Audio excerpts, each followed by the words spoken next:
Good evening guys, no? Natay update atong chiller na gi-check nato atong gay ng buntag guys. Wala jud daw ni bugnaw guys, nanawag sila sir guys mga bandang alas 4 sa hapon to guys. Mao to nang ingon ko siya guys nga mag-conduct tag reprocess sa iyang unit guys. Kaya kung gi bantay-bantayan na guys ang compressor guys. Una siya gay na guys oh. Damn!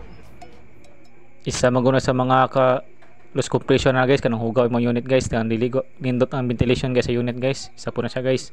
Muna nag-conduct tag reprocess sa ani guys. I-check po na kung compressor guys okay pa man yung bomba guys. Reprocess lang sa ta guys para ma-observe na guys. Yan guys, mana kong reprocess ani guys. Nagpaandar na ko ani guys. Kung na nag-observation mga isa oras guys.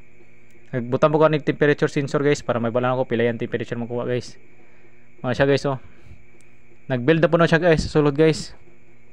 Manindot kaya nga ice guys oh, nag-crystal guys, mo na good na ice guys. Kana guys oh, mo na pa sa bunang crystal guys.